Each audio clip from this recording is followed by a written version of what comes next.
Bonjour à tous, je m'appelle Isabelle Prats, je travaille à la direction des ressources humaines de la Caisse des dépôts.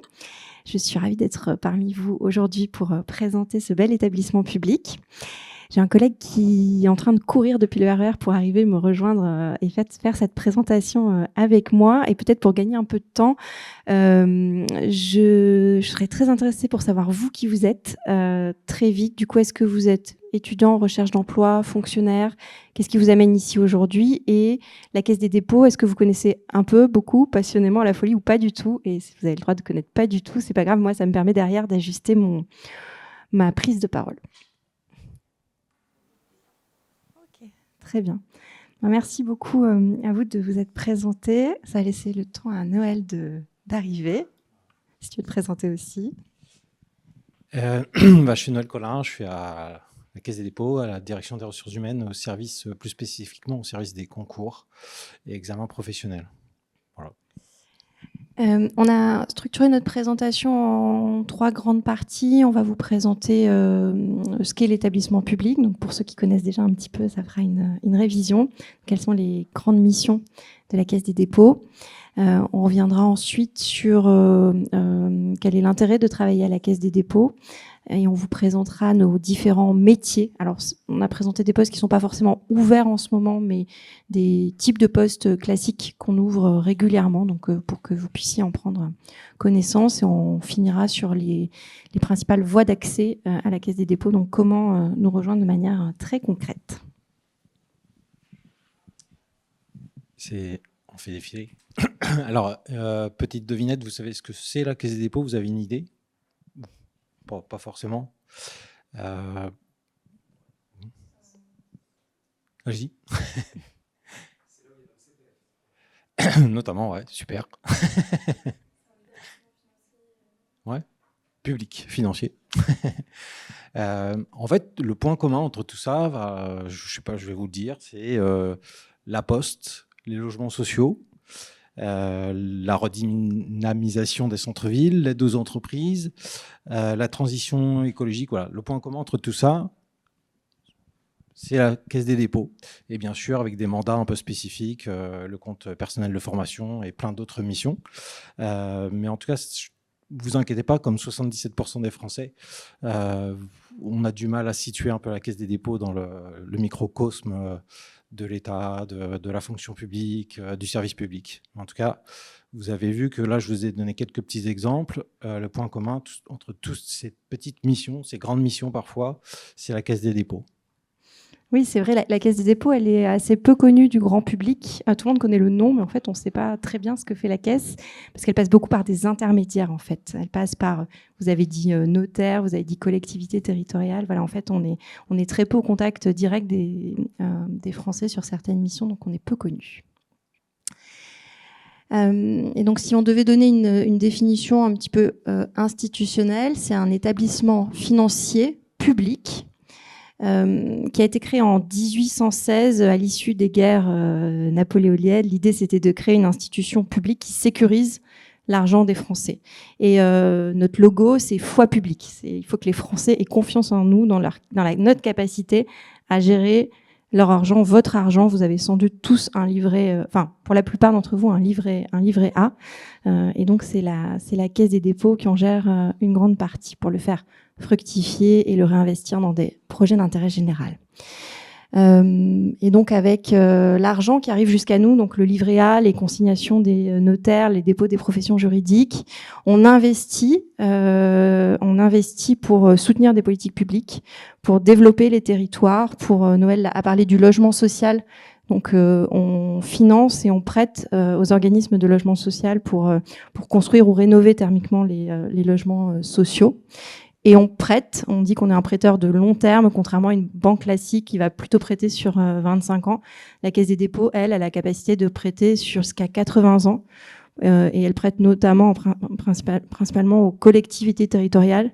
Par exemple, un maire qui va vouloir construire une station d'épuration, rénover une école, ou même rénover son cimetière. J'ai appris ça dernièrement, la Caisse des dépôts peut financer ça. Donc l'élu va pouvoir emprunter à la Caisse des dépôts. Vous avez parlé des notaires, la Caisse des dépôts, elle est aussi la banque des professions juridiques. Si demain vous achetez un appartement, si vous louez un appartement, si vous achetez un appartement ou vous héritez, l'argent va transiter par le compte du notaire qui va être placé obligatoirement à la Caisse des dépôts. Et la Caisse a un autre rôle, elle est aussi gestionnaire de mandats publics, vous l'avez dit tout à l'heure avec le CPF, c'est-à-dire que l'État confie à la Caisse des dépôts certaines grandes missions. Donc c'est le cas de certains régimes de retraite publique. La Caisse des dépôts gère pour l'État des régimes de retraite et elle gère aussi mon compte formation. Ça veut dire qu'elle a créé toute l'ingénierie de A à Z, elle a créé la plateforme que vous pouvez utiliser, elle est l'interlocuteur des organismes de formation ou des personnes qui veulent se former. Et donc tout ça depuis plus de 200 ans maintenant.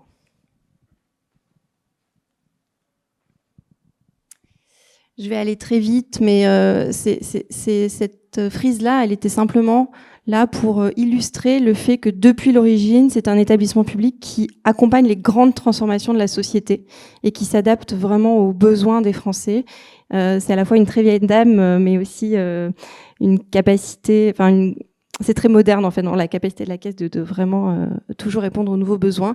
Et donc elle a accompagné par exemple la création des écoles au moment des lois Ferry à la fin du 19e siècle. Elle a accompagné la création des chemins de fer, la création, l'électrification des territoires. Et ensuite, elle a aussi accompagné la démocratisation des loisirs. Je ne sais pas si vous le parc Astérix, par exemple, c'est la Caisse des dépôts. La Compagnie des Alpes, c'est la Caisse des dépôts aussi. Voilà, elle investit en fait pour répondre aux besoins émergents. Et là, par exemple, qu'est-ce qu'on peut citer comme exemple ? Les Jeux Olympiques, non? Il y a eu la construction du village olympique grâce à une des filiales de la Caisse des dépôts, CDC Habitat notamment. Bon, voilà, c'est juste un exemple. Toujours en accompagnement des politiques publiques, c'est ça aussi qu'il faut retenir. Je pense qu'on voulait vous présenter cette frise. Ouais. Bon. Et l'idée, c'est de voir la Caisse un petit peu comme le bras financier de l'État. Je ne sais pas si ça peut vous éclairer comme phrase. Voilà. Alors, depuis 1816, tout ça pour arriver à moi j'appelle ça une galaxie, mais c'est l'univers Caisse des dépôts avec en rose vraiment le cœur de métier, donc l'établissement public de la Caisse des dépôts. Donc si vous êtes amené à collaborer avec nous, à venir nous rejoindre, vous serez en tout cas, nous on est au sein de l'établissement public, donc la partie en rose. Et au-delà de ça, on a toutes les filiales de la Caisse des dépôts, avec les plus importantes qui sont peut-être à droite, la Poste. Je vous disais tout à l'heure quel est le point commun entre la Poste et tout ce que je vous ai dit après. C'est parce que la Poste fait aujourd'hui partie du groupe Caisse des dépôts. Bon, vous en connaissez un certain nombre de structures. Notre cœur d'activité, c'est vraiment nous, établissement public, c'est au-dessus. Donc si vous êtes encore une fois amené à nous rejoindre, vous serez dans une de ces directions. Après, il n'y a pas toutes les directions, mais il y a notamment nous, tout ce qui est fonction support qui pourrait vous intéresser. Là, on est vraiment dans les métiers spécifiques et dits techniques de la Caisse des dépôts. Et dans les actualités, tu citais les Jeux Olympiques aussi. On peut citer récemment le rapprochement, le fait qu'on soit rentré au capital d'Emeis. Emeis, c'est Orpea. Vous avez dû entendre parler du scandale des maisons de retraite Orpea. Et donc, la Caisse des dépôts a repris le groupe pour assainir la situation. Ah, je vais partir en reculant. Alors, un schéma très simple pour vous dire qu'aujourd'hui, la Caisse des dépôts ne reçoit pas de financement de l'État. Pas d'actionnaires, nous n'avons pas d'actionnaires. On s'autofinance sur nos fonds propres et au contraire, on contribue au budget de l'État à hauteur de 2,5 milliards par an. Je trouve que c'est intéressant de vous le présenter pour dire qu'on ne coûte pas... Voilà, on n'est pas un coût pour l'État, mais on est plutôt une ressource. Et au contraire, on s'autofinance également sur nos fonds propres.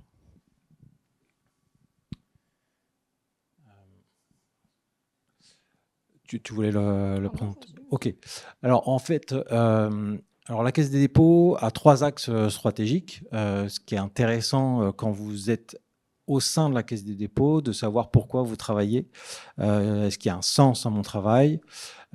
Aujourd'hui, les 3 axes stratégiques, vous le voyez, c'est la transformation écologique, les souverainetés et le développement économique, et enfin la cohésion sociale et territoriale. Donc, encore une fois, on est très près de ce que nous donnent les politiques publiques. C'est-à-dire l'État nous dit, voilà nos priorités, et nous, on se colle au maximum à ce que l'État nous donne comme priorité. Bon, y a pas, enfin, après, si vous avez des questions, on peut répondre. Après, il y a plein de projets qui sont financés. Je ne sais pas si on répondra aux questions peut-être éventuellement après. On est toujours bon dans le timing? Il nous reste 10 minutes, questions comprises? Oui, on va aller vite alors. Pour venir à des sujets plus RH, parce qu'on est sur un salon de recrutement, à la Caisse des dépôts, il y a environ 150 métiers différents. C'est très vaste. Et on va avoir d'un côté des métiers très financiers, parce qu'on est proche d'une banque, et puis des métiers plus classiques qu'on va retrouver dans n'importe quelle administration. Tu parlais, Noël, tout à l'heure des fonctions support. Effectivement, on va avoir des métiers dans le domaine juridique, la communication, les RH, la comptabilité. Voilà, donc on a vraiment ces 2 types de métiers. Et ce qu'on cherche en termes de profil, ça va être des gens très polyvalents qui vont être capables de s'adapter vraiment aux transformations. La caisse se transforme tout le temps pour répondre aux besoins de la société, et donc nous aussi on s'adapte derrière en fonction. On a classé ici les métiers par filière. Ce sont des exemples de postes sur lesquels on recrute régulièrement. Ça ne veut pas dire que ces postes sont ouverts aujourd'hui sur le salon, mais c'est pour vous donner des idées. Donc sur les affaires générales, on va recruter des assistantes de direction, des acheteurs, des chargés d'appui transverse comme nous, Noël et moi par exemple. On va recruter, en ce moment, il y a plusieurs postes sur la filière audit. Donc c'est pour auditer à la fois la Caisse des dépôts, l'établissement public et les filiales, donc dont on a vu la liste tout à l'heure. En budget, contrôle de gestion, finance, on cherche régulièrement des contrôleurs de gestion. La communication, on peut avoir quelques postes aussi. Donc chargé de communication, parfois c'est des chargés de communication financière ou plus classiques sur la communication générale de la Caisse des dépôts, ou de l'événementiel, parce qu'en fait on est très présent parfois sur les salons. Je pense notamment au salon des maires où la Banque des territoires est très présente, et donc derrière il y a des équipes événementielles qui gèrent ça. En RH, on peut recruter donc des conseillers ressources humaines, des chargés de recrutement, des chargés de formation. Ensuite, on a des métiers dans le domaine de la comptabilité. Je passe vite pour laisser la place aux questions. Contrôle permanent. Alors, gestion des opérations et prestations clients. Là, ça va être toutes les personnes qui vont être au contact du grand public. Par exemple, des personnes qui ont un problème avec la retraite, dont le régime de retraite est géré par la caisse, il faut leur répondre. Donc, ça va être tous ces métiers-là. Et ensuite, dans le domaine juridique, on va chercher parfois des spécialistes en droit des entreprises ou parfois droit public, ça dépend. On a des métiers très financiers aussi, donc dans notre filière investissement et marché financier. On recrute très régulièrement dans le domaine du numérique et de la data. Ça devient un sujet vraiment clé et d'avenir. La relation clientèle et le commercial, ça c'est plutôt les personnes qui vont être à la Banque des territoires pour aller rencontrer les élus, les porteurs de projets pour financer les projets sur les territoires. Et ensuite, on a notre filière risque. Donc analyse risque ou expert cybersécurité par exemple. Voilà. Pourquoi rejoindre la Caisse des dépôts? Tu veux prendre la main, Noël? En fait, au-delà de tout ce que vous allez pouvoir trouver ici, rejoindre la Caisse des dépôts, c'est aussi rejoindre tout le groupe Caisse des dépôts. Donc là, on va parler de mobilité. Vous avez vu tout à l'heure, il y a l'établissement public, mais il y a aussi toutes les filiales du groupe. Donc c'est aussi intéressant quand vous rejoignez la Caisse des dépôts, c'est de savoir que vous allez pouvoir évoluer dans cette galaxie sur l'ensemble des métiers de la Caisse des dépôts.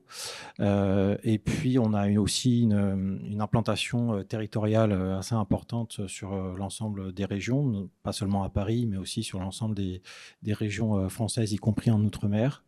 Donc, nous rejoindre, nous, c'est l'établissement public, hein, c'est 6000 collaborateurs. On l'a dit, on est au centre de projets d'intérêt général. On a une université interne, l'université Caisse des dépôts. C'est important aussi lorsque vous rejoignez un employeur de savoir que vous allez pouvoir vous former et développer vos compétences et pourquoi pas apprendre de nouveaux métiers, tant les métiers de la Caisse des dépôts, vous l'avez vu, sont importants. Et aussi, c'est bénéficier de conditions de travail attractives. Voilà, on peut passer et répondre aux questions éventuelles. On va avoir plus de temps pour les questions.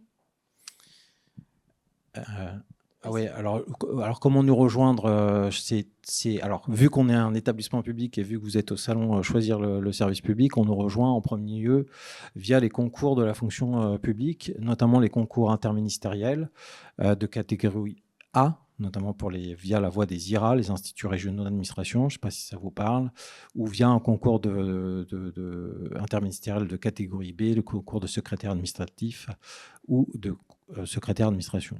On organise aussi des concours, donc soyez vigilants, pas cette année en 2025, probablement en 2026 à confirmer, mais en tout cas soyez vigilants, on organise régulièrement, enfin pas régulièrement, on organise des concours. Et puis on a d'autres, hormis ces accès par concours, on a d'autres possibilités. L'autre voie d'accès, effectivement, c'est sur contrat, sur un poste. Donc je vous ai mis le QR code qui envoie vers tous nos postes ouverts en ce moment. Si certains d'entre vous cherchent un stage en apprentissage, je ne sais pas si c'est le cas, en ce moment c'est l'apprentissage, là c'est en ce moment. On est présent en stand numéro 34, si vous voulez venir nous rencontrer, si jamais on n'a pas le temps là pour les questions. Et si jamais vous êtes fonctionnaire, on a un vivier spécial où vous pouvez nous déposer votre CV et parce qu'on a en tant qu'établissement public, on recherche particulièrement des fonctionnaires. Donc, vous pouvez nous le signaler à ce moment-là et intégrer ce vivier-là. Voilà. On a 5 minutes pour des questions. Et donc, si vous n'avez pas eu le temps de les poser, 34.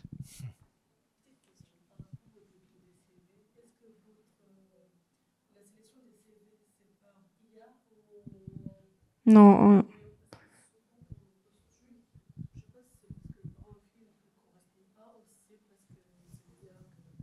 Alors nous, on n'utilise pas l'IA, on a reçu des recommandations de la CNIL. On peut utiliser l'IA sur certains aspects des RH, mais pas sur le recrutement, pas sur quelque chose qui impacterait le choix des candidats. Donc là, on reste sur un choix humain.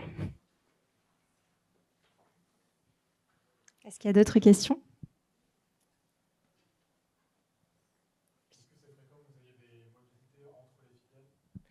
Oui, alors c'est favorisé.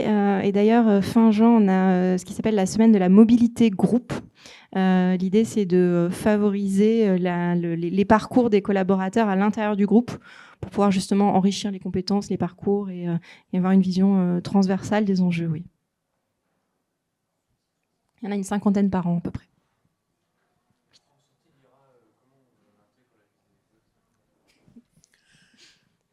Alors, à l'issue de votre scolarité, si vous intégrez un institut régional d'administration, vous avez un classement de sortie. Et avec ce classement de sortie, ça vous permet de choisir l'administration dans laquelle vous allez pouvoir évoluer. Donc, en fonction de votre classement de sortie, c'est ça qui va conditionner le choix de votre administration. Non, c'est vous, élèves fonctionnaires, qui choisissez en fonction de votre classement. Donc, en fait, alors c'est vrai que généralement, la Caisse des dépôts est quand même choisie assez haut dans le classement. Donc, c'est toujours mieux d'avoir un bon classement de sortie.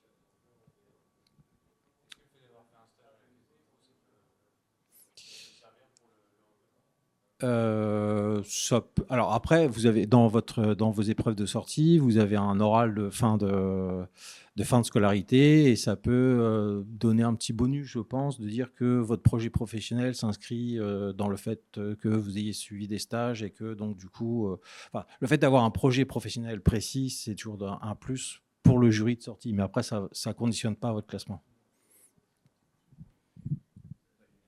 Est-ce qu'il y a une dernière question ?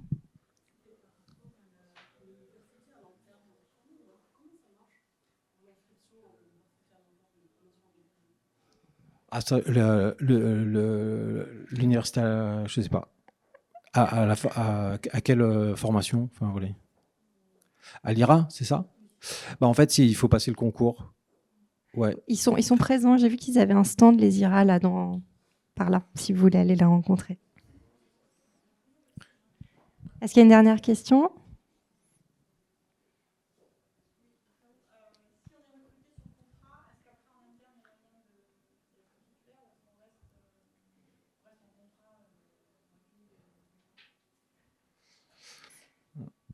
Alors, ça dépend. Si par exemple on organise dans 2 ans un concours banque finance et que vous êtes contractuel sur des métiers dans ce domaine-là, vous aurez plus de chances de réussir le concours Caisse des dépôts si du coup on renouvelle un concours vraiment propre à la Caisse des dépôts. Par contre, après, sinon, si vous êtes contractuel, c'est les concours IRA ou interministériels, donc vous n'êtes pas sûr de revenir à la Caisse ensuite. Voilà. Alors, il n'y a pas pour l'instant, cette année, il n'y a pas de concours propre à la Caisse des dépôts qui soit organisé. Et ça varie en fonction des années, ce sont des décisions RH. En fait, lorsqu'on organise un concours spécifique Caisse des dépôts, les collaborateurs, notamment qui sont en contrat à la Caisse des dépôts, sont toujours incités à passer le concours pour pouvoir pérenniser leur action au sein de la Caisse des dépôts. Donc, il y a des formations qui sont spécifiques, il y a un parcours spécifique pour les personnes contractuelles et qui ont besoin de se préparer au concours. Voilà. Mais ils seront... ils candidateront au même titre que d'autres candidats. Voilà.